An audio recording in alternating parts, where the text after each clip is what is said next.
Muy buenas noches a todos. Como parte del Instituto Salvadoreño de Contadores Públicos, les doy la más cordial bienvenida a este webinar en el cual se va a estar desarrollando el tema ¿El precio parece correcto? Entonces, ¿dónde está el riesgo fiscal? Así que este día lo vamos a estar desarrollando de 7 de la noche a 8 de la noche. Gracias a cada uno por ingresar y por eh, determinar este tiempo para poder aprender en conjunto. Antes quiero compartirles un video. Espero puedan escucharlo para poder hablarles un poco sobre nuestro próximo evento a nivel internacional y es la Cumbre de las Américas.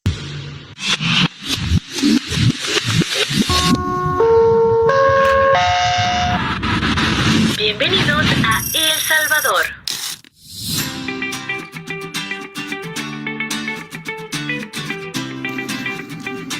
Así comienza una experiencia única, donde cada momento será de aprendizaje, inspiración y conexión.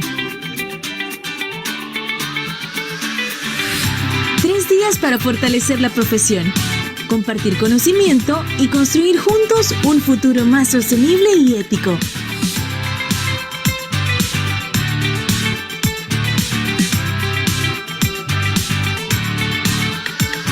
En tu proceso de aprendizaje también descubrirás un país que enamora, por su alegría, su cultura y hospitalidad.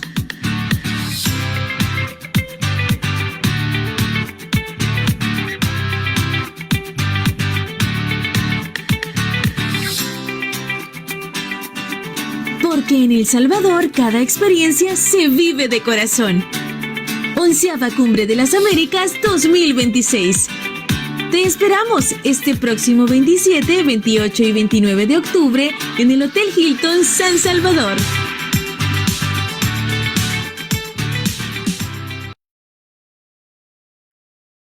Bien, como instituto queremos invitarles a nuestra próxima Cumbre de las Américas, que ya prácticamente estamos a unos meses para poder vivir esta experiencia donde 22 países estarán con nosotros en El Salvador, en el hotel sede, el Hotel Hilton. Quiero mostrarles un poco sobre la información por quienes nos consultaban por medio de redes sociales con respecto a los precios, cómo van a estar. Comentarles que para socios e ISCP, el precio es de 325 en el primer tramo hasta el 31 de mayo.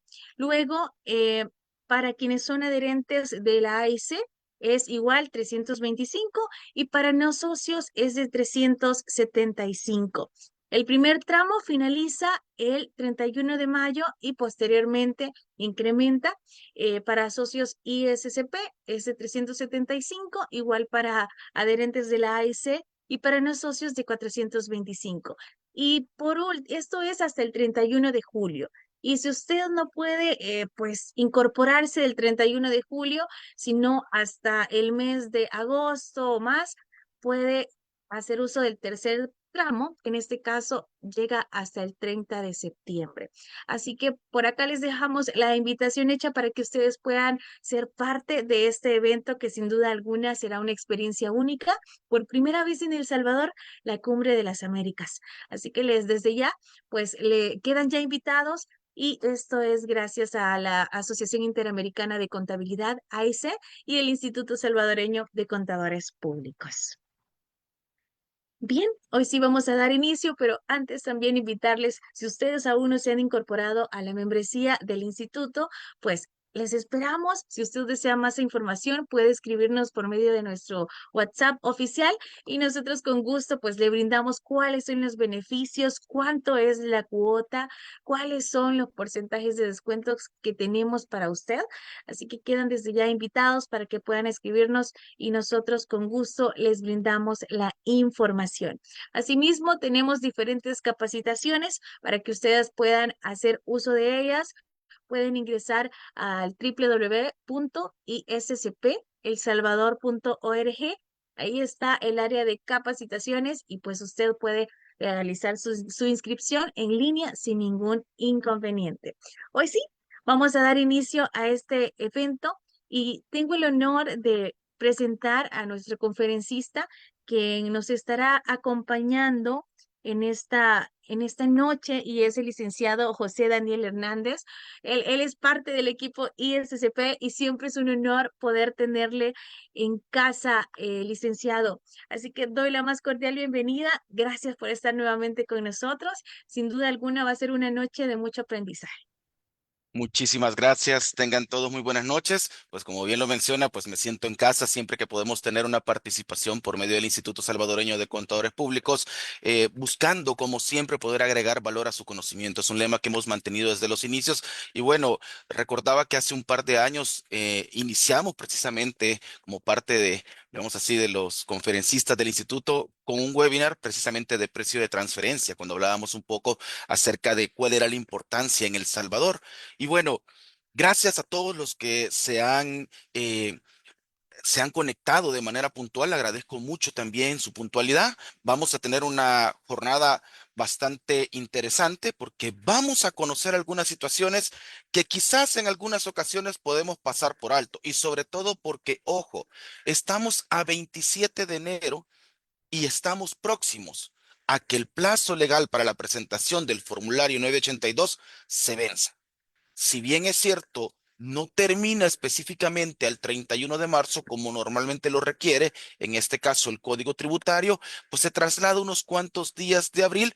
Eso no significa de que tenemos que tomar una actitud en la cual vamos a esperar a ver qué es lo que pasa, a ver qué pasa en el tiempo, sino al contrario, hay que empezar desde ya a revisar toda nuestra información que va a ser necesaria para la presentación del informe de operaciones con sujetos relacionados. Y precisamente por eso es este webinar que estamos haciendo con el Instituto Salvadoreño de Contadores Públicos. El precio parece correcto. Entonces, ¿dónde está el riesgo fiscal? Porque muchas veces podemos decir, mis transacciones se encuentran a precio de mercado. Y al determinar que se encuentran a precio de mercado, pues bueno, podríamos decir, a ver, solo me confirman si están viendo mi pantalla. Pensé que ya estaba proyectando, pero ahora sí, solo Sí. déjenme. Ok, perfecto, gracias, gracias. Muevo el chat a un lado por cualquier pregunta que puedan tener. Entonces, eh, ¿en dónde está el riesgo? A veces podemos decir, bueno, el precio, nosotros hemos determinado que el precio es el correcto. Estamos en base a un precio de mercado. Y a lo largo del tiempo hemos estado desarrollando entre diplomados y algunas charlas específicamente en materia de precio de transferencia por medio del instituto, pues conocer un poco qué es el precio de mercado, quiénes están obligados, ver cuáles son algunas situaciones que tenemos que contemplar al momento de determinar o valorizar, en este caso, una transacción entre partes relacionadas, que corresponde mucho en cuanto a la naturaleza de la transacción. Pero esta vez no vamos a hablar acerca de aquellos 9 artículos que normalmente hablamos en materia de precio de transferencia y que están dentro del Código Tributario. En esta ocasión vamos a hablar específicamente de 2 artículos que son importantes, y más que hablar de la parte técnica base legal, vamos a hablar acerca de algunas situaciones que debemos contemplar. Como lo mencionaba, estamos próximos a la presentación del informe de operaciones con sujetos relacionados. Y ojo, el cometer un error puede llevar a cada contribuyente a que tenga una multa equivalente al 0.5% sobre el patrimonio. Quizás como un examen mental para poder iniciar, pensemos para todos aquellos que están acá en esta reunión, que están dentro de un departamento contable, son gerencias financieras, son los que están a cargo de un departamento contable, o quizás los mismos dueños de empresas, accionistas, o quizás consultores que puedan estar acá. Pues básicamente pensemos por un momento, ok, el 0.5 sobre el patrimonio. La multa es bastante fuerte y ojo, antecedentes hay suficientes en El Salvador para poder identificar que la administración tributaria ha actuado conforme, veamos así, a lo que corresponde a su objetivo principal. Es decir, verificar que hay un cumplimiento sobre las obligaciones formales y sustantivas. La administración tributaria cumple en base a lo que es, veamos así, su esencia como tal, ser un agente recaudador, pero sobre todo contemplando que los contribuyentes debidamente informados presenten, en este caso, conforme a lo que son las obligaciones formales, presenten las declaraciones que corresponden.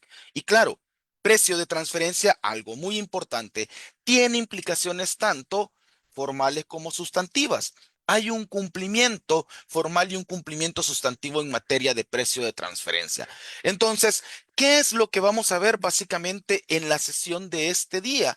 Pues bueno, cuando estamos claros que todo está bien con el precio y está perfecto, alguien me podrá decir, Daniel, es que yo he determinado en base a, pensemos, un financiamiento determinado en base a tasas de mercado. Perfecto, puede que esté muy bien la presentación dentro del estudio de cómo se han analizado cada una de las transacciones y puede que su estudio, ya sea que lo haya elaborado el contribuyente o por medio de un tercero independiente, refleje una conclusión en la cual se determina que las transacciones celebradas entre partes relacionadas se encuentran a precio de mercado.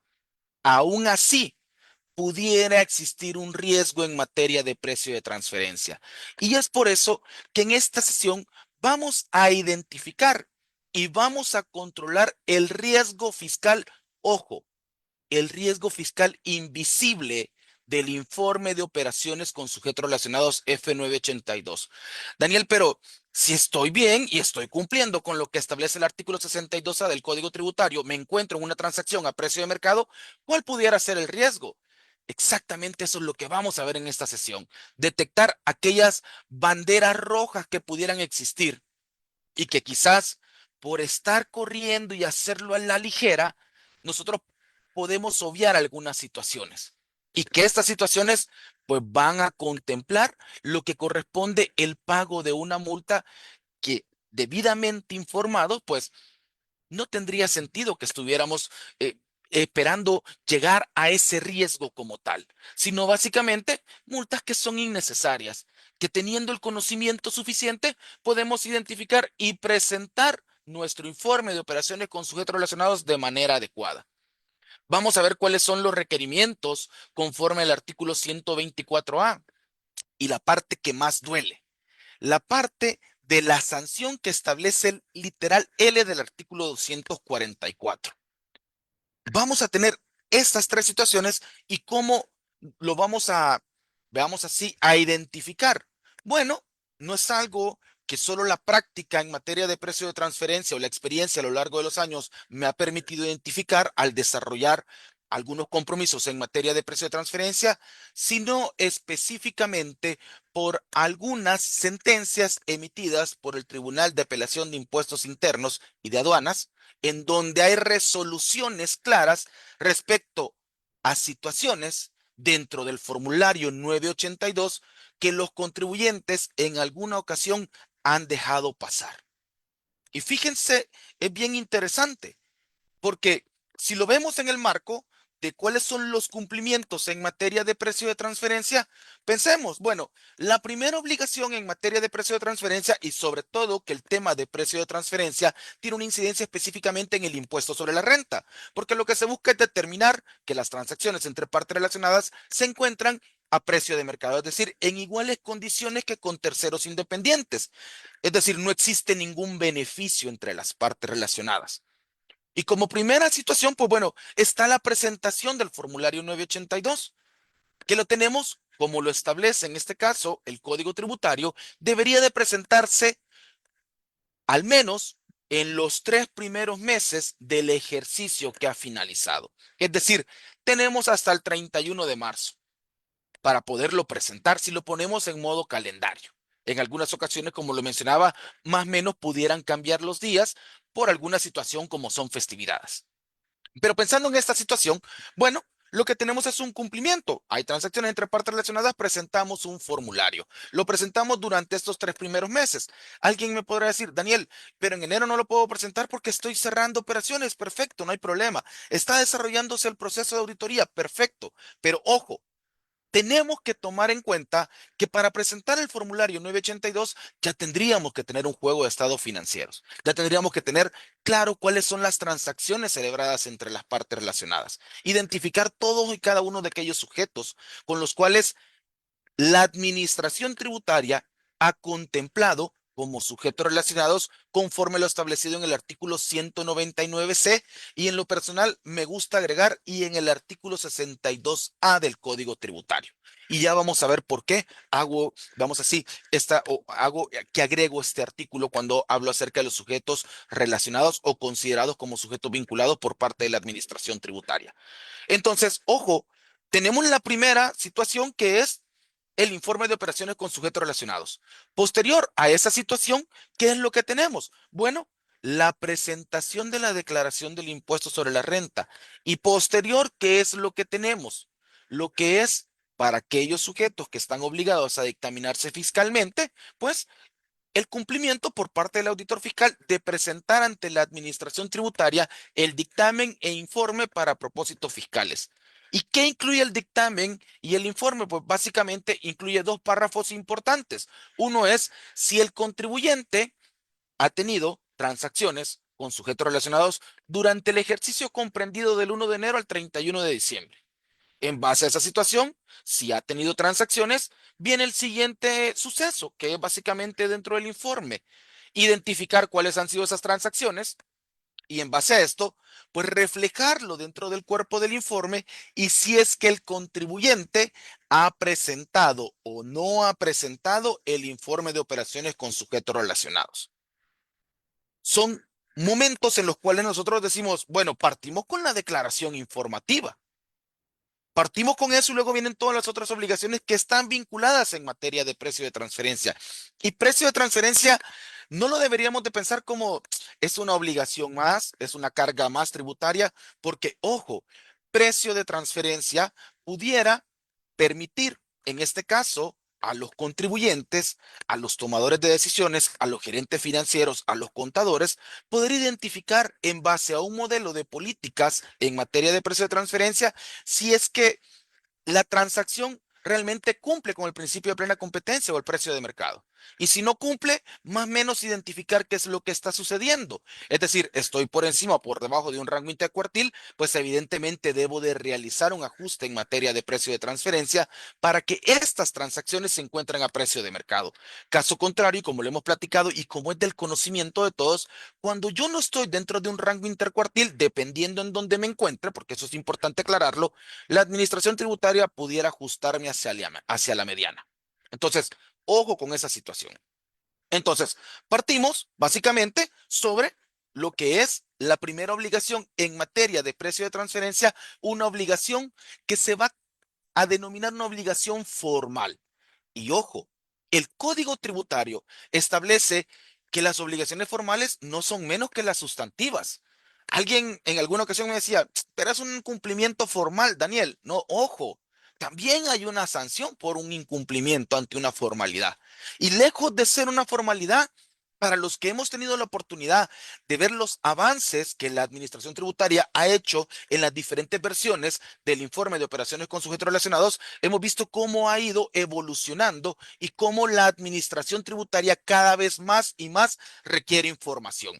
De hecho, la versión 4 es una versión bastante robusta en el cual debemos de tener ya un estudio de precio de transferencia. Si yo no cuento con un estudio de precio de transferencia, yo no puedo presentar el informe de operaciones con sujetos relacionados de manera correcta. No podría inventarme algunos datos, porque el día de mañana la administración tributaria toca la puerta y me va a requerir el estudio y me va a requerir para hacer veamos así, una verificación con la información que yo ya le proporcioné a la administración tributaria y de existir inconsistencias o que no tiene una base, veamos así, robusta o una base técnica adecuada, pues evidentemente vamos a tener un incumplimiento. Y hay que cuidar esa situación. Por eso la importancia. Enero ya se fue. Estamos en 27 de enero. Si alguien todavía no cuenta con un consultor en materia de precio de transferencia, vaya y búsquelo. Sobre todo si tiene la obligación en materia de precio de transferencia. Porque como ya les comenté, hay una sanción por no presentar el informe de operaciones con sujetos relacionados. Ojo, y aclaro, no es que porque no llego al umbral del cual ya vamos a platicar para los que son nuevos en materia de precio de transferencia, no es porque no supero el umbral que no debo determinar que las transacciones se encuentran a precio de mercado. No, ojo, hay el artículo 62A es bien claro. Cuando yo celebro transacciones con sujetos relacionados, entonces estoy obligado a determinar que las transacciones se encuentran a precio de mercado. ¿Qué significa eso? Que si fueran $1,000, hay que identificar y hay que determinar que esa transacción está a precio de mercado. O si fueran $100,000 o $200,000 o fueran 10,000 o $12,000, hay que identificar siempre y cuando exista un grado de vinculación conforme al artículo 199C y el 62A para determinar si es que esta transacción se encuentra a precio de mercado. Y para contestar específicamente a la pregunta que hace uno de los participantes, ¿quiénes están obligados a presentar el 982? Los contribuyentes que celebren operaciones con sujetos relacionados o con sujetos ubicados en países, estados o territorios que sean o que estén, perdón, ubicados en un régimen fiscal preferente de baja o nula tributación y que estas transacciones de forma individual o en conjunto superen los $571,429. Y aquí comienza lo bueno. Aquí comienza lo bueno porque empezamos a detectar algunas banderas rojas que pueden llevar a un contribuyente al pago de una multa innecesaria. Una pregunta para poder iniciar con entrar en materia básicamente sobre estas banderas que tenemos que considerar. Y bueno, ya que tenemos activo el chat, me gustaría que ustedes pudieran responderme. Lo pueden hacer número uno, número dos, número tres o número cuatro, lo que ustedes crean conveniente. ¿Qué creen ustedes que revisa primero la administración tributaria? En la práctica, ¿qué es lo primero que revisa la administración tributaria? El estudio, el 982, estados financieros o la documentación. Uno, dos, tres o cuatro. Uno estudio, dos F982, tres estados financieros, cuatro documentación. Si me pueden apoyar, ok, aquí alguien dice estados financieros, perfecto. ¿Quién más? ¿Alguien más que quiera participar?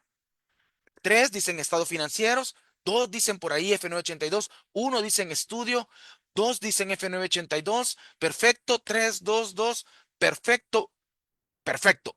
Muchísimas gracias por su participación. Esto es importante porque así podemos interactuar y hacemos un poco más ameno el tema de la sesión. Ojo, ¿qué es lo primero que le llega a la administración tributaria? El formulario 982. Eso es lo primero que le llega a la administración tributaria. No es la documentación, no son los estados financieros, no es el estudio. Si recuerdan el orden cronológico que estábamos platicando es, al 31 de marzo le presento el 982. ¿Qué hace la administración tributaria? Recibe el formulario 982. Posterior, pues evidentemente va a venir una serie de situaciones que dentro de un proceso de fiscalización, pues va a requerir el estudio de precio de transferencia, la documentación, que recordemos que en materia de precio de transferencia se debe resguardar al menos por 10 años. Ojo con todas esas situaciones. Y los estados financieros para poder determinar si los análisis en materia de precio de transferencia fueron realizados de manera global o de manera segmentada. Ojo, riesgos invisibles y empezamos. Información segmentada dentro del 982 para determinar cómo ha sido el análisis que yo he hecho. Claro, si yo no puedo desarrollarlo en base a un análisis segmentado, la administración tributaria, las directrices de la OCDE, en el capítulo 3, cuando habla acerca de los criterios de comparabilidad, establece de que yo pudiera tener información agregada. Y cuando hablamos acerca de información agregada, hablamos de información global, un estado financiero, siempre y cuando las transacciones estén ligadas, veamos así, y que guarden una relación entre ellas. De lo contrario, lo más adecuado es analizar por separado. ¿Qué significa esto? Pensemos una compañía que tiene servicios de financiamiento, servicios administrativos y tiene compra de materia prima o compra de bienes para comercializar. Yo podría hacer un análisis por cada una de las transacciones. Recordemos que la administración tributaria lo que va a buscar es identificar que estas transacciones con los sujetos relacionados se encuentran a precio de mercado. Es decir, va a ir a ver el financiamiento con su parte relacionada, va a ir a ver el servicio administrativo con su parte relacionada, va a ir a ver la compra de bienes para comercialización con su parte relacionada. Y aquí no vamos a hablar acerca de los criterios de comparabilidad. si Dios permite, a lo largo del año, pues podríamos tener otras sesiones para hablar acerca de los criterios de comparabilidad. Pero pensemos en esta situación. Si yo le compro a un relacionado por excelencia técnica o lo que establece el capítulo 2 de las directrices de la OCDE y la guía de orientación DG 001-2018, es que yo debería, en este caso, utilizar por la naturaleza de la transacción un método de precio de reventa. Y al utilizar el método de precio de reventa, básicamente lo que voy a identificar es el margen que yo pudiera obtener dentro de la transacción con mi relacionada. Es decir, imaginemos, le compro a un relacionado y le vendo todo a terceros independientes, pues evidentemente lo tengo directamente sobre el estado de resultado, ingresos menos costos de venta, por ponerlo en un contexto sencillo. Entonces, ojo con esta situación. Analizo las transacciones por separada. Tengo información, segmento la información, determino cada una y las analizo. Ahora, si están integradas o no puedo segmentar la información, pues evidentemente las directrices de la OCDE en el capítulo 3 dicen que podría utilizarlo, sobre todo cuando me voy con estados financieros por una base de datos comercial, que ellos tampoco segmentan esta información. Importante, y cuando hablamos acerca de la comparabilidad, identificar que los 5 criterios de comparabilidad se cumplan: características de los bienes y servicios, funciones, activos y riesgos, términos contractuales, estrategia de negocios y circunstancias económicas. Eso es lo que requiere tanto para un comparable interno y como para un comparable externo. Entonces, ¿qué es lo primero que revisa la administración tributaria? Revisa el formulario 982. Es lo primero que le llega a sus manos. Y fíjense qué interesante. Vean cómo hemos ido evolucionando a lo largo del tiempo. Bueno, acá está la base técnica para poder respaldar a la pregunta que hacía uno de los asistentes de quiénes están obligados. Y si me permiten, voy a leer textual todo esto porque nos va a servir de base para ir identificando las banderas rojas que les mencionaba. La primera que platicamos básicamente es ir identificando las transacciones o tipos de transacciones y segmentar esa información. Veamos así, tener un mapa de todas las transacciones que nosotros podamos tener. ¿Por qué? Porque, ojo, importante, cuando yo presento el 982, ¿qué es lo que estoy haciendo ante la administración tributaria? Diciéndole, esta es mi información. Es decir, el riesgo ya no solamente pudiera ser si estoy o no dentro de un rango de mercado, sino es el rastro que yo voy dejando específicamente con el informe que estoy presentando. Porque yo le estoy diciendo a la administración tributaria, esta es mi información. Y quizá el precio pueda estar bien, pero pueda cometer un error. Y es lo que vamos a ver específicamente cuando desarrollemos el tema de algunas sentencias. Es decir, el F982 va a contar nuestra historia. El F982 va a decir qué es lo que ha pasado, porque ojo, a diferencia de otros países como por ejemplo Panamá, bueno, y Costa Rica, para los que son parte de un grupo empresarial, Costa Rica tiene la regulación de la presentación de la declaración informativa ahora en marzo, eh, lo que corresponde al 2024 y a junio lo que corresponde al 2025 para que le puedan dar las alertas pues puedan ver también ese detalle cuando forman parte de un grupo. Y si no, pues los que me siguen en LinkedIn ahí pueden ver que ya hay una publicación por lo que pasó precisamente ahora en la tarde respecto a la declaración informativa de Costa Rica. Pero volviendo a El Salvador.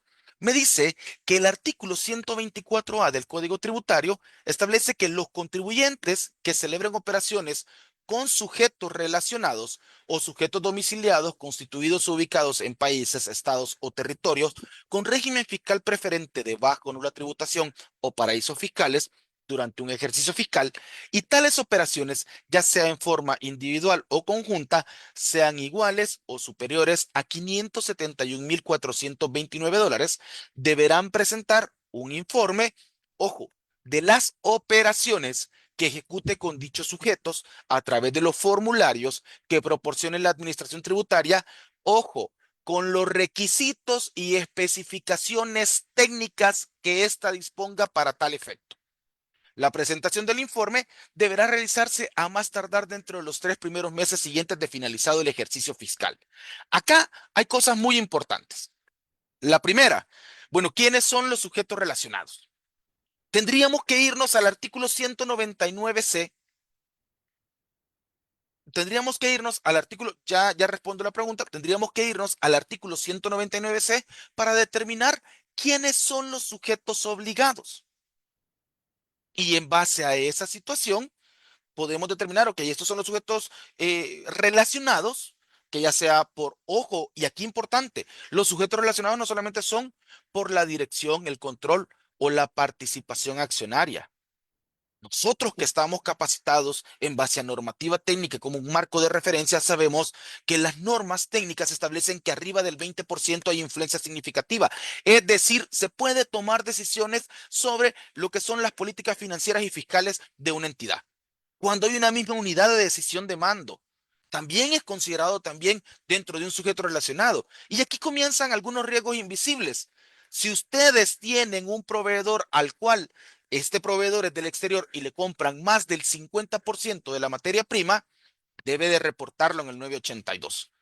Daniel, pero es que yo no tengo ningún tipo de vinculación accionaria, es una relación comercial, claro, pero el artículo 199C del Código Tributario establece que cuando yo tengo un proveedor al cual yo le compro, veamos así, arriba del 50% de la materia prima, pues yo debería de considerarlo como parte de una vinculación. Y eso a veces no se contempla. Hay quienes han tenido la obligación y no se dieron cuenta nunca de que tenían esta obligación. Le compro mi materia prima. No sabía, Daniel. Ah, ok. Ahora hay mayor riesgo. Hay mayor riesgo. ¿Por qué? ¿Qué presentamos en la declaración del impuesto a la transferencia de bienes muebles y prestación de servicios? ¿Quiénes son nuestros proveedores y quiénes son nuestros clientes? Entonces la administración tributaria pudiera identificar que yo tengo importaciones que representan un monto significativo. Y le vamos a poner otra banderita a esta situación. ¿Qué tal si estas transacciones de compras son con un proveedor que se encuentra en un país de régimen fiscal preferente, ya sea baja o nula tributación? Importante, los contribuyentes que celebran operaciones con sujetos relacionados o sujetos ubicados en un régimen fiscal preferente.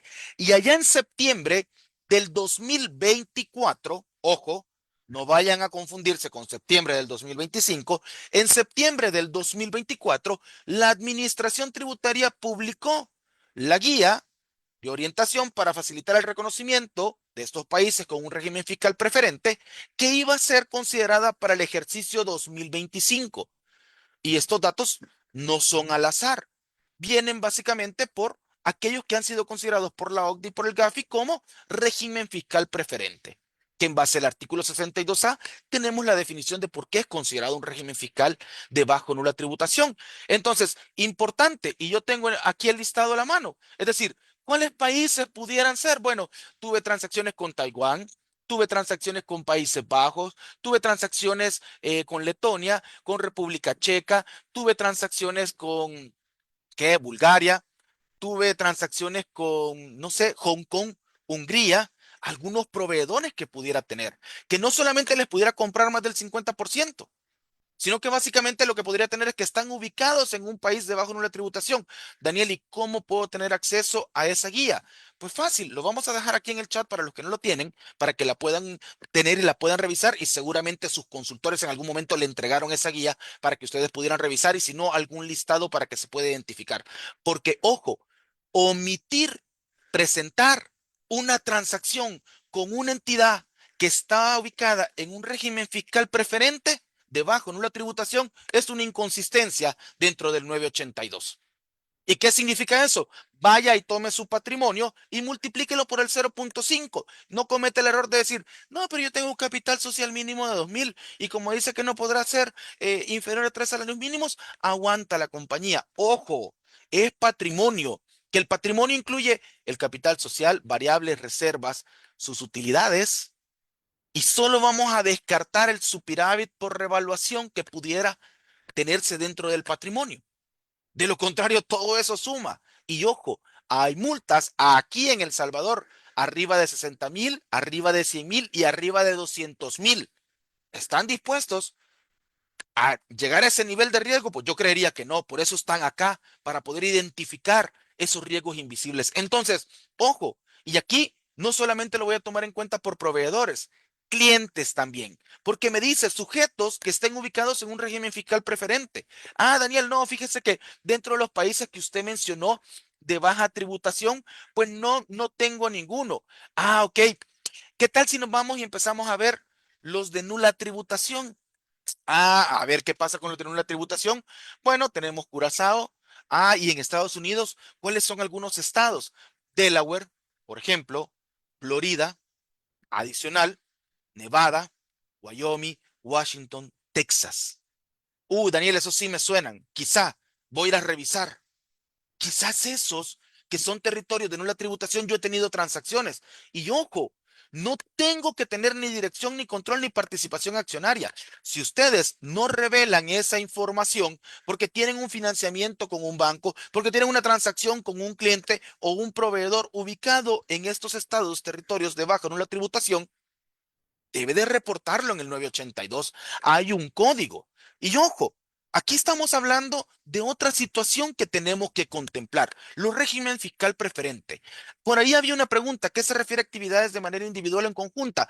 Pensemos en los tipos de operaciones. Y ojo, la administración tributaria determina y clasifica qué es el concepto de tipo de operación dentro de estas sentencias. Importante tomar en cuenta esa situación, porque aquí tenemos cuatro tipos de operaciones: ingreso, egreso, activo o pasivo. Cuatro tipos de operaciones, que ya sea que de forma individual o en conjunto, es decir, si yo tengo compras por mi parte relacionada en la cual estas superan los 571.429, una compra durante todo el ejercicio, veamos así, el acumulado de las compras, para decirlo de una manera adecuada.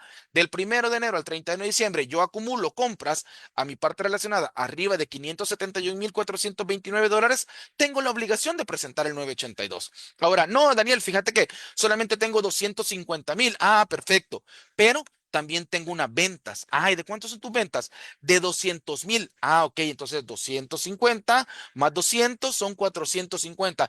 Todavía no llego al umbral. No, pero fíjate que tuvimos unos servicios administrativos. Ah, ok. 450. ¿Y cuántos son? Fíjate que son 50.000. Ah, llegamos a 500.000. ¿Seguro que no tenés ninguna transacción? Sí, seguro. ¿Y has realizado alguna transacción con una entidad que está en un país de bajo nula tributación? No sé. Entonces hay que ir a revisar. Porque quizá esa transacción de 80.000 dólares que pudiera tener me iba a llevar a mí al cumplimiento de la presentación del informe de operaciones con sujetos relacionados F982. Supero los 571.429, llego a 580.000. Entonces, importante. Por aquí dice, ok, aunque haya que pagar impuestos federales, ¿cuál es la base? Tomemos en cuenta la guía que yo les voy a colocar en el chat. La guía donde ustedes pueden identificar, es decir, si la administración tributaria dice que estos son considerados, pues mire, yo no me arriesgaría a esperar una multa del 0.5%. Mejor coloco la transacción y hago análisis en materia de precio de transferencia. Claro, siempre y cuando, como lo mencionaba, esas transacciones de forma individual o en conjunto superen los 571.429 dólares. Entonces, pensemos, egreso, ingreso, o puede que me quede con los 500.000, pero puede pasar una situación que de repente las compañías, y es muy usual dentro de los grupos. Mira, no tengo plata para pagar ahorita el capital humano, no tengo plata para poder pagar alguna obligación que tengo. Se prestan y dicen, ¿cuándo me lo vas a pagar? A final de mes o la otra semana. Perfecto. Y le dan 200.000, 300.000 y van y vienen a lo largo del tiempo. ¿A dónde queda el rastro? En los registros contables. ¿Por qué? Porque hay una cuenta por cobrar y una cuenta por pagar y una salida de efectivo. La gran pregunta es, ¿son financiamientos? En realidad son financiamientos, porque lo que yo estoy haciendo es dándole plata para que pueda seguir operando. La gran pregunta es, ustedes que forman parte de un grupo empresarial, si hacen ese tipo de transacciones u operaciones, es decir, ok, han reconocido un activo, han reconocido un pasivo porque han tenido una cuenta por cobrar, una cuenta por pagar, perfecto. Entonces, hay un rastro de que hay una transacción, una operación con un sujeto relacionado. Ahora, ¿cuál es la condición de mercado? No, Daniel, es que fíjate que se lo di ahora 27 de enero y me lo va a pagar el 3 de febrero. Ah, ok. Entonces, yo quizás tocaría la puerta de la empresa donde ustedes están y les dirían, ¿será que me puede prestar N cantidad de dinero? Porque necesito cubrir una obligación financiera y yo se lo entrego el 3 o el 2 de febrero le entrego la plata. La gran pregunta es, ¿tendrían las mismas condiciones? ¿Me lo darían sin considerar una garantía o una tasa de interés? Evidentemente esa condición no se va a cumplir porque no estamos dentro de un grupo. Evidentemente, pudiera existir algún riesgo que yo ya no les pague. Entonces, ojo, ahí tenemos una transacción que aun y cuando no refleja ningún tipo de rendimiento en resultados, es una operación de activo o de pasivo. No lo vamos a negar, porque básicamente lo que estoy haciendo es dando un financiamiento y por ahí una de las sentencias que vamos a revisar en esta noche, pues evidentemente considera esa operación como una operación de activo y de pasivo. ¿Qué pasa si yo le di un préstamo por $100,000, aun y cuando no generó ningún tipo de interés? Ah, ok, no generó interés. Reporta la transacción como una operación con sujetos relacionados. Ah, entonces 500,000 más 100,000. Uy, 600,000. Llegamos al umbral. Ah, ok, perfecto. Llegamos al umbral. Hay que presentar el 982. No, Daniel, no sabía que por esos microcréditos momentáneos tenía que hacerlo. Y ojo, eso lo debe de reflejar dentro de lo que es su declaración, el informe de operaciones con sujetos relacionados. Ahí ya tenemos otra riesgo invisible. Cuando yo omito presentar una operación de activo o de pasivo. Y aquí viene una situación importante.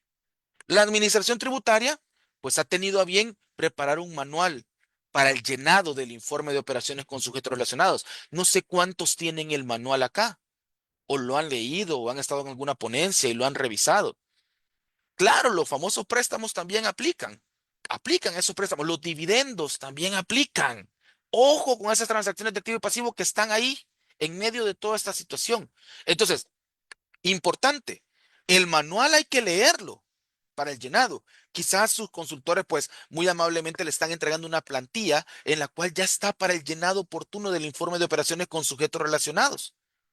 Y quizás por eso nos hemos quitado un poquito el tema de revisarlo, pero ojo, como yo siempre lo he mencionado en todas las ponencias que damos, lo importante es que ustedes conozcan de la materia. Si no, ¿qué chiste tiene solo agarrar el estudio y decir, ah, ya me lo entregaste, sí, perfecto, pum, me preparé la propuesta para el siguiente año? Se acabó. No hay una relación en la cual se puede verificar cuál ha sido el cierre, cuáles son las conclusiones, si es que estoy dentro o fuera de un rango de mercado y cuáles pudieran ser los potenciales impactos si estoy fuera del rango intercuartil. Y en el diplomado que acabamos de dar vimos unos ejercicios de cuáles pudieran ser los impactos a la base imponible.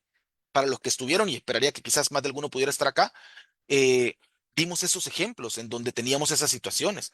Entonces, ojo, otro riesgo invisible, las operaciones y la clasificación. Ahora yo hablaba acerca del manual. Perdón si voy bien rápido, pero tenemos una hora para hablar del tema y hay mucho de qué hablar. Las especificaciones técnicas y los requisitos. ¿Por qué me baso en esto como parte del manual? Es que allá están las indicaciones. El manual me dice cuál va a ser, veamos así, la característica con la operación que yo voy a tener que reportar. Hay una codificación. Daniel, me equivoqué en el país. Tiene un error dentro del informe con operaciones con sujetos relacionados. Daniel, era una transacción de servicio administrativo, pero yo le puse servicio técnico. Hay un error dentro de la declaración informativa. Daniel, y eso la administración tributaria lo ve. Sí, sí, en una de las sentencias que vamos a ver está esa situación. Ahí está. Por ahí había otra consulta que era respecto a que si son con IVA o sin IVA. Las transacciones son sin IVA. El monto de los 571,429 debe de ser sin IVA. Eh, entonces, ojo con esa situación. Las especificaciones técnicas. ¿Cuál es el país? Si es un documento fiscal o un número de identificación tributaria. ¿Cuál es el código de vinculación de la parte relacionada? ¿Cuál es, si la transacción se ha llevado o sea, o ha tenido algún análisis? Si analicé o no analicé la transacción, puede que no analice la transacción. Puede que la transacción no sea necesario analizarla. Pensemos en un financiamiento, en una posición conservadora. Alguien podrá decirme, Daniel, y para hablar un poco acerca de los préstamos, las compañías se prestan plata entre las relacionadas. Y veamos así, el artículo 192A del Código Tributario establece que salvo pacto contrario, debería de considerarse de que hay una tasa de mercado, la cual debería ser como referencia la tasa publicada por el Banco Central de Reserva. Entonces quiere decir que en una transacción entre partes relacionadas de préstamo deberíamos de tener una tasa de referencia, una tasa de mercado. Y aquí pudieran existir otras situaciones como un modelo Altman, por ejemplo, cuando se hace lo que tienen análisis de financiamiento, pues recordarán el modelo Altman para verificar en base a lo que es el riesgo crediticio y determinar cuáles serían aquellas tasas más adecuadas que podríamos considerar en operaciones entre terceros independientes. Quizás muy poco utilizar ya un modelo costo-deuda, que es más, casi ya ni se utiliza. Pero pensemos por un momento, lo vamos a hacer con una tasa nominal, por un comparable interno inclusive. Bueno, determinar que estamos a precio de mercado, es decir, los préstamos sí deberían de analizarse en el ejercicio en el que se entregan. Si ahora en el 2025 yo otorgué un préstamo por 500,000 y genera una tasa de interés, alguien podrá decir, contemplemos lo que establece el manual. Si la operación afecta resultados, no la reportamos como activo pasivo, pero si no lo afecta, pues bueno, tendríamos que reportarla como transacción de activo y pasivo según lo que establece el manual. Alguien muy conservador podrá decir, bueno, yo la voy a reportar la transacción de activo porque tenemos dos tipos de transacciones, el capital más el interés. Y en este sentido, el capital es el principal que me entregan, los 600,000 de los que hablábamos, y el rendimiento como una operación de ingreso, es decir, una operación de activo, perdón, una operación de pasivo y una operación de egreso por interés. A una no le hago análisis en materia de precio de transferencia, que sería la del pasivo, y a la de los resultados, la del gasto, le hago un análisis para determinar que, ojo, en un financiamiento se determina que la tasa pactada entre las partes se encuentra a precio de mercado. Y para esto hay un método que hay que utilizar. Es decir, hasta el método pudiera ser un error dentro de lo que es el análisis en materia de precio de transferencia. Porque esa la puedo separar. Puedo tomar esa transacción y analizarla por separado. No debería de por qué incluirla con todo. Como alguien me decía, hay que meterlo todo como que si fuese una licuadora y ver cuál es el producto final. No, hay que analizar cada transacción porque cada una de ellas, conforme a la naturaleza de la transacción, es la aplicación de la metodología. Entonces, ahí en el manual están los requisitos y especificaciones técnicas que se deben de seguir. Ahí puedo determinar cuál es aquella o la caracterización de una operación, cuál es la que más se aplica. Ah, le compro bienes a mi parte relacionada y los tengo para comercializar. Ok, voy a ir al código que tiene que ver con compra de bienes para comercialización. No le voy a poner compra de materia prima, porque no es esa la transacción. Y ahí es donde empieza básicamente, veamos, el tema de de toda esta situación en la cual pudiera generarse algunas inconsistencias. Y aquí es donde nosotros podemos identificar y decir, ok, ¿cuál es la naturaleza de la transacción? ¿Qué es lo que nosotros necesitamos dentro de hacer un análisis en materia de precio de transferencia? Y bueno, por acá me están pidiendo lo que es los documentos. Les voy a colocar de una vez los dos documentos para que ya los vayan teniendo por ahí. Uno tiene que ver con la guía que es aplicable en el 2025, que la publicaron en septiembre del 2024, y la otra con el manual, para que no digan de que no les dimos los insumos necesarios. Es más, tienen que tener estos insumos si tienen un cumplimiento en materia de precio de transferencia para poder evitar cualquier tipo de error en la presentación del 982. Eh, Ojo, no se presentan lo que son los movimientos en las cuentas de activo y pasivo. Consideremos el principal como tal, porque los demás solamente son abonos dentro de lo que es el principal a lo largo del tiempo. El manual no es de la OCDE, el manual tiene que ver con el formulario 982, que es el que tenemos nosotros para veamos así, para nuestra jurisdicción. Entonces, ojo, fíjense, hemos identificado que yo pudiera tener un riesgo invisible que por desconocimiento no presente una transacción con una entidad, un cliente o un proveedor que está ubicado en un régimen fiscal preferente de baja nula tributación, o que cuando las compras son mayores al 50%, yo no lo considere como parte relacionada, según lo que establece los supuestos del 199C, o que puede que no exista dirección, control o participación accionaria, sino influencia significativa, y debo de contemplarlo. Adicional a estas situaciones, bueno, cumplir con las especificaciones técnicas que establece el manual, básicamente donde tenemos todas las codificaciones necesarias. Otro adicional, y este es uno de los que más duele. Y cuando tenemos grupos gracias a Dios, en mis 15 años en materia de precio de transferencia, hemos aprendido y hemos ido indagando un poco respecto a cómo piensan las administraciones tributarias, porque me ha tocado ver en diferentes jurisdicciones, incluso República Dominicana, que ha sido uno de quizás de los últimos compromisos que hemos tenido a lo largo de estos últimos 3 años, pero básicamente identificar cómo ellos son muy cuidadosos o cómo las administraciones tributarias son muy cuidadosas.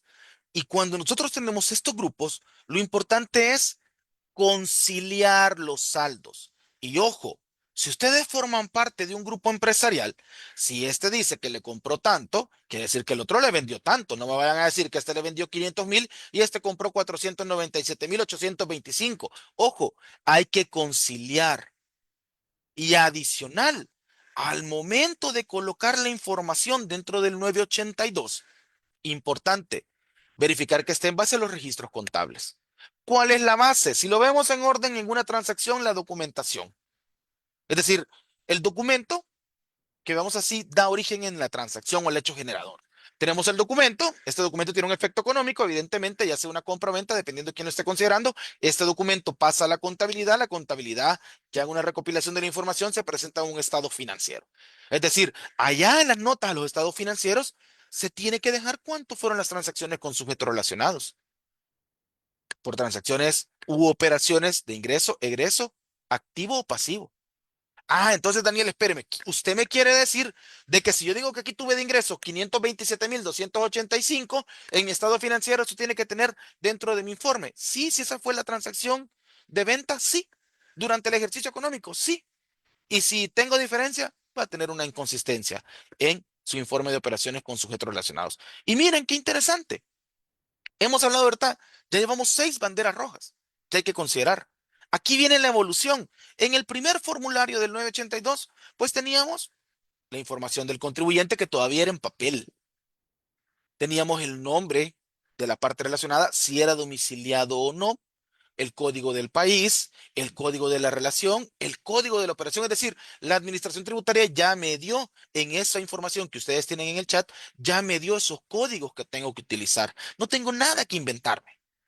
El monto de la operación y en la primera versión, pues básicamente me decía que si había aplicado un criterio de comparabilidad, ¿cuál? Los 5 que están dentro del 199D. Y que si efectuó ajustes o no, que también están dentro del 199D o pudieran existir algunos ajustes de capital, que eso seguramente lo veremos en otra sesión. Luego, en la versión 2, la administración tributaria tomó a bien considerar el método utilizado. Es decir, ojo, nosotros tenemos nuestro método que es el precio de mercado del 199B.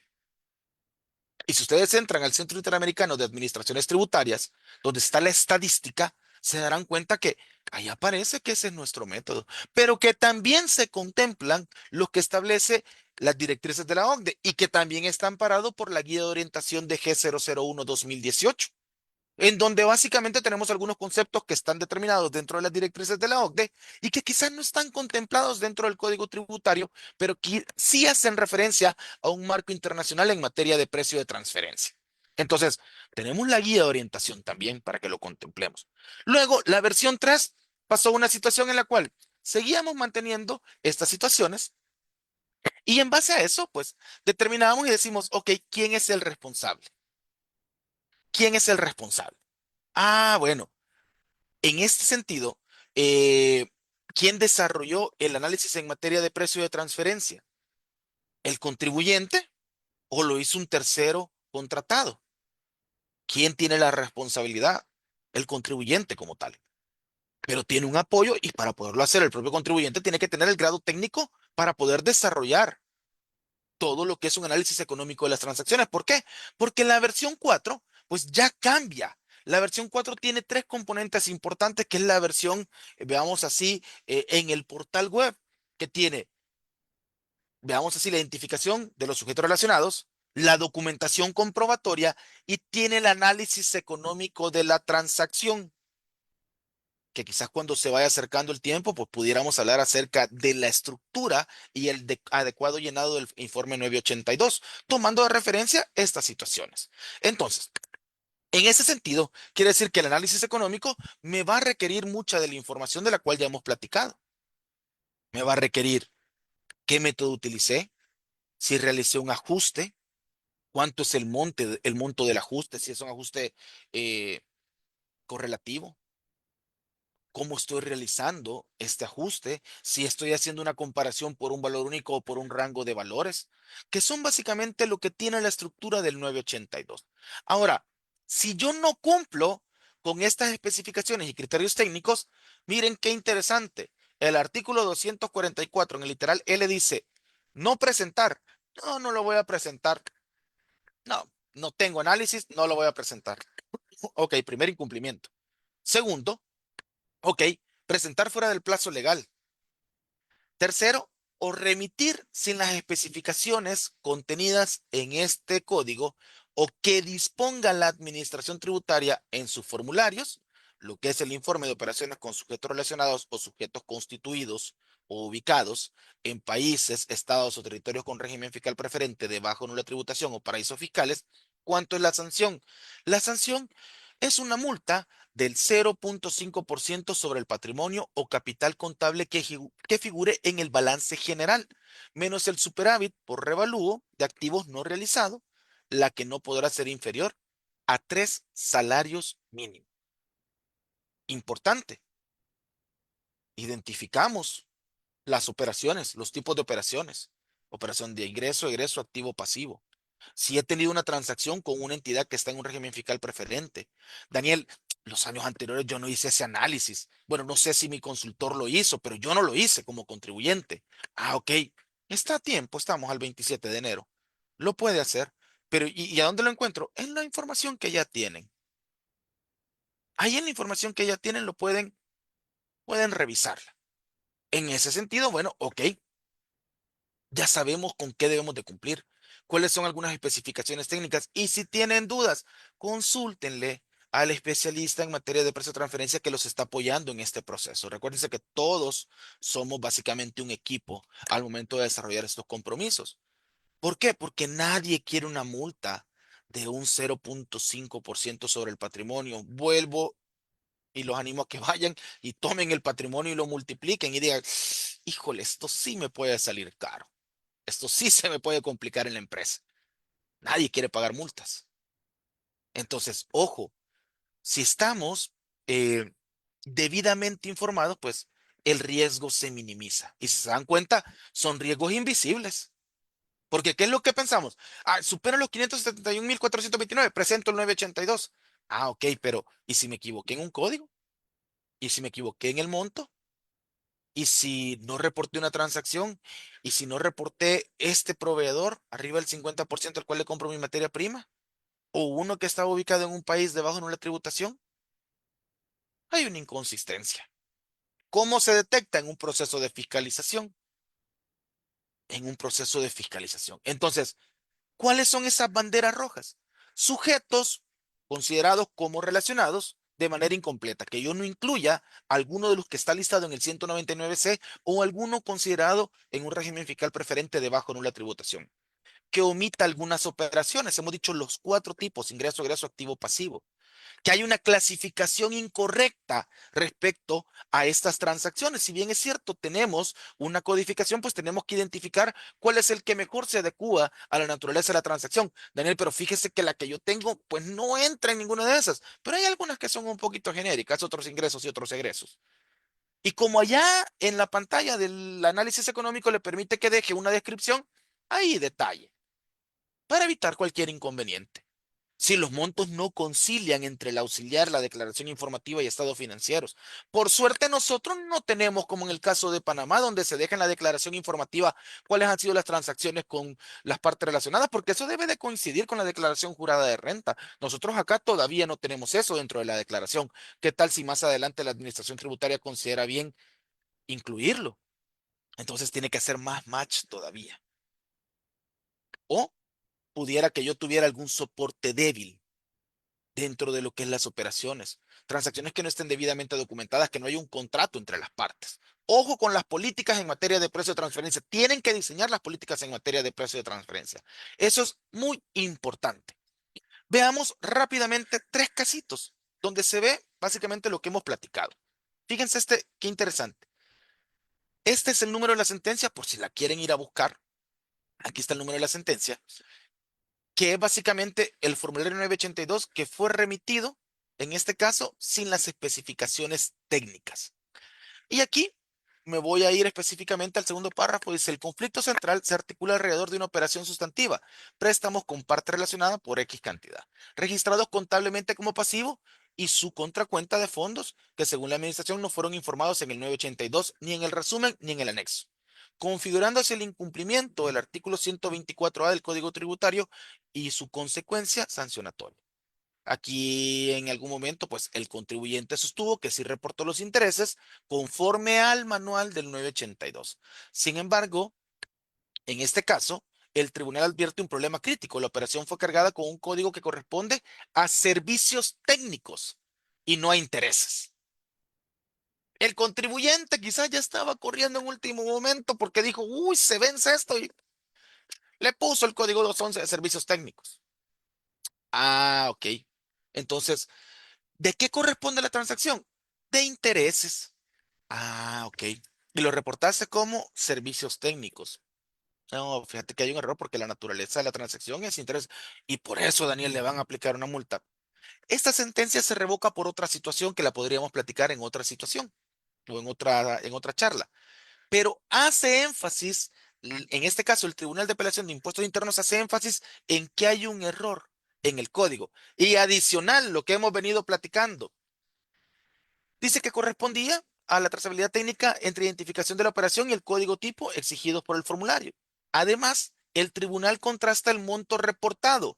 El contribuyente reportó 180.658, pero vino la administración tributaria y cuando hizo todo el proceso de fiscalización, pues bueno, dice, no, espérame, fíjate que los intereses que se han generado durante el ejercicio económico ascienden a 181.033.60.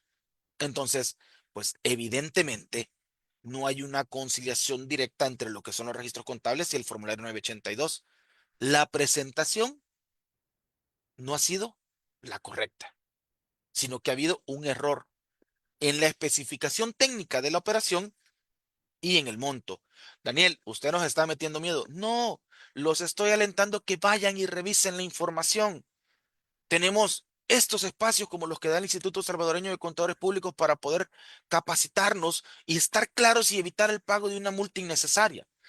Otro, no presentar el informe 982. Creo que aquí no hay mucho de qué hablar. Si yo no presento y tengo la obligación, pues bueno, al tener la obligación en materia de precio de transferencia, pues yo debería de considerarla. Y esta sentencia, específicamente cuando habla acerca de la no presentación del 982, importante, en el expediente se identifican operaciones con relacionados, miren qué interesante, activo, pasivo, ingreso y egreso, financiamiento por compras, dividendos, arrendamientos y ventas y que estas transacciones en su conjunto superan los 571.429 dólares. A mí me, creo que una de las experiencias que más recuerdo fue una vez que estaba en un proceso que alguien me estaba pidiendo una cotización por los servicios y me decía, fíjate que te la estoy pidiendo solo porque quiero conocer del tema. Y les aplica el 982. No, me dijo. Ok. Y la última pregunta recuerdo que fue, ¿y han tenido financiamiento? Sí, pero no genera interés. Ah, ok. ¿De cuánto es el financiamiento? 600.000 le dimos a la parte relacionada. Sí aplica. Allá el manual me dice que cuando no afecta los resultados, lo voy a tener que considerar como una operación de activo o de pasivo. Ahí tienen ya el manual, ustedes lo van a poder revisar ahora en la noche, o mañana, o el fin de semana, no sé. Y se darán cuenta, tendría que haberla reportado. Tendría que haberla reportado. Siguiente, y para ir finalizando, financiamientos sin intereses también son operaciones y generan obligación. Aquellos financiamientos que están ahí, no, solo le presté por un mes, por 3 días, por 5 días. Fíjense qué interesante. Voy a leer los dos párrafos, el segundo y tercer párrafo. Dice, la defensa planteó dos ejes. Supuesta extralimitación del auditor porque la obligación debía verificarse en el ejercicio siguiente del 2013, que tiene que ver específicamente porque tenían una situación en la cual ellos creían de que no debería de considerarse este análisis. Que los financiamientos, la segunda sin intereses, no deberían considerarse operaciones por no implicar intercambio de bienes o servicios en mercado. El Tribunal desmonta en primer argumento que afirmar la fiscalización se verificó el incumplimiento del informe referente al ejercicio 2012 dentro del plazo legal, es decir, le dijo sí, entra dentro del proceso. Luego, a la segunda, la sentencia aporta el criterio más trascendente. El artículo no distingue tipos de operaciones, por tanto, tampoco puede distinguir el contribuyente. En consecuencia, operaciones abarca ingreso, egreso, activo, pasivo. Y el monto debe determinarse por la suma total de las operaciones durante el ejercicio informado, independientemente generen beneficios económicos o no. Bajo ese estándar, los préstamos sin interés y las compras pagadas, por este caso, la contribuyente, para luego trasladar la mercadería relacionada sin retribución adicional, se consideran parte de una transacción que debe de informarse en el 982 porque cumple el umbral del artículo 124A, es decir, transacciones que de forma individual o en conjunto superen los $571,429. Si se dan cuenta, ojo con las operaciones. Todo lo que está quedando en su registro contable son transacciones. ¿Y cómo se llama el formulario? Se llama informe de operaciones con sujetos relacionados. ¿Qué tengo que hacer? Informarle a la administración tributaria cuáles han sido las transacciones que he celebrado con mis sujetos relacionados. Espero que de verdad este webinar haya sido de su agrado, que de verdad hayan podido identificar algunas banderas que tienen que contemplar específicamente ahora que están próximos a la presentación de la declaración, el informe de operaciones con sujetos relacionados. Si tienen alguna consulta adicional, les dejo por acá mi correo electrónico para que me puedan escribir si tienen alguna consulta o necesitan alguna documentación. Con el mayor de los gustos se los hago llegar. Para mí realmente ha sido un agrado poder estar con ustedes en esta noche. Nuevamente, gracias al instituto por siempre confiar en poder dar estos temas que no son nada nuevos. Estos temas vienen desde la reforma al Código Tributario en el 2009, aplicable al 2010. Espero que hayamos logrado agregar valor a su conocimiento y que esta charla haya sido de su agrado. Por mi parte, gracias y que pasen una feliz noche. Muchísimas gracias, licenciado. Siempre es un honor poder estar con usted y pues también como parte de la institución queremos pues brindarle un pequeño reconocimiento que dice de la siguiente manera: como Instituto Salvadoreño de Contadores Públicos, el Instituto Salvadoreño de Contadores Públicos otorga el presente diploma a el licenciado José Daniel Hernández por su valiosa participación como facilitador en el webinar ¿El precio parece correcto? Entonces, ¿dónde está el riesgo fiscal? Dado en la ciudad de San Salvador a los 26 días del mes de enero de 2026. Firma nuestro presidente, licenciado Jesús Enríquez Argueta, y también nuestro secretario de Junta Directiva, licenciado Javier Atilio León Deras. Gracias, Muchísimas licenciado. gracias, muchísimas gracias. Bien, muchísimas gracias también a cada uno que decidió acompañarnos en esta noche y pues les invitamos a estar pendiente de nuestras redes sociales, pues ahí vamos a estar publicando más eventos que podamos tener por este medio para que usted pueda incorporarse y así aprendamos juntos. Feliz noche para todos, bendiciones. Muchísimas gracias. Buenas noches.